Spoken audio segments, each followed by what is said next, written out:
Gen X, millennials, boomers, with each age group, we seem to get a new language. And now, with the next generation jumping on popular apps like TikTok, it's hard to keep up with all the slang words and terms they are embracing.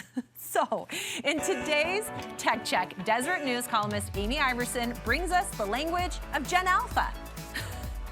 Amy, yeah, that's what we're calling him now, right? Yeah, so this is coined by an Australian consultant, and he coined this term Gen Alpha. So we're starting over. These are kids starting to be born in 2010 through 2025. And when we're all said and done, they'll be the largest generation in history. Okay, so this is 13 and under right now. Yeah, so right? they're just starting to get on social media if we are doing it legally, the oldest kids of Gen Alpha. And so they are the ones kind of pushing these TikTok slangs that you're hearing. So I'm calling it Gen Alpha TikTok slang. Okay, all right.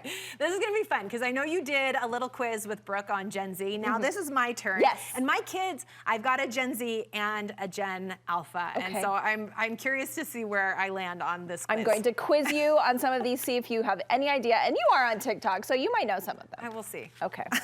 All right, we're starting with the first one, which is delulu. Does this mean crazy, delusional, always wears Lululemon, or flirting? What do you think? All right, I think this one is gonna be delusional. I know, it's kind of obvious, right? But so you'll hear delulu is the salulu sometimes.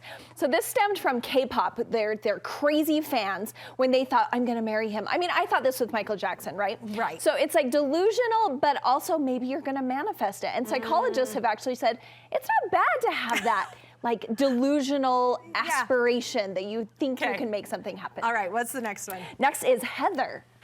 Okay, I actually asked my daughter, so Avery's 10, she's not on TikTok or anything, but I was like, what do you think Heather is? And she said, is it like the new Karen? So I'm gonna look at the list. I don't know, so maybe not. Okay, second the 70s, maybe, D? Okay, no, sorry. It is actually an attractive, desirable person. It's so like the opposite of a Karen. Yeah, so Conan Gray has a song that talks about Heather. He has this unrequited love. So that's one thing, but also, back in the 80s, there was a movie called Heathers with Winona Ryder about popular girls, beautiful, who you want to be but kind of hate. Oh, okay. So you'll hear, she's a Heather, or you're a Heather. That's what that means. All right, what's next? Okay, next is this fingers emoji pointing at each other. What do you think? Conceited, accusatory, shy, or complicated? Oh, I don't know, accusatory? Like we're pointing fingers at each other? I tricked you. So this one is our camera guy's nodding his head, he knows. So sometimes people will do this with their toes pointed in toward each other, you'll see that, and it means you're shy. Okay. So maybe you're like, hey, do you wanna watch a movie? Boop, and you'll put this emoji,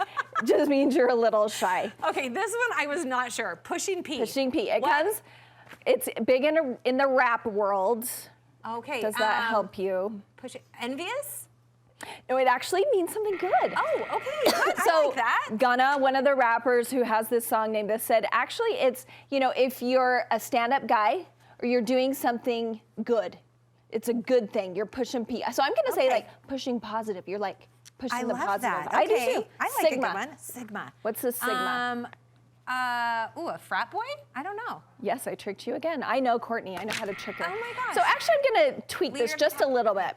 So an alpha is a leader of the pack. A sigma is actually like a lone wolf. Oh. So it's actually someone who's hyper masculine, only focusing on themselves. Okay. So they're focusing on their own success, their own wealth. I'm not sure that's a good thing. Yeah. But they'll also always put a picture of Christian Bale from American Psycho. Also maybe not the best thing, but that's where that comes from. Okay, now that makes sense. All right, we have time for like one or two more. So the next one, Bones Day.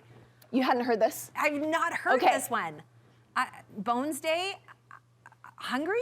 Am I down to my bones? I don't know. This stems from the cutest pug on TikTok, Noodle, who has since gone to dog heaven. But the owner would pick him up, and if he could stand on his legs for the day, that meant it's a Bones Day. Go for whatever that dream is you have. If he melted back into his bed, no, try to do it a different day, and no Bones Day. Oh my gosh, okay, let's do one more. Okay. W. I feel like I know this one. Winner. Yes. Okay. This comes from sports, so a lot of people know this one. Yes. But you'll hear people verbally say, like, that's a dub. Yep. And they'll just, in the comments, you probably have this on some of your posts, it'll just say W at the bottom, which just means, like, good job, way to go. It's kind of a win. I do use that one with my son, so that's pretty fun. Do you You're hip. I'm so hip. I failed at most of these, but I got a couple.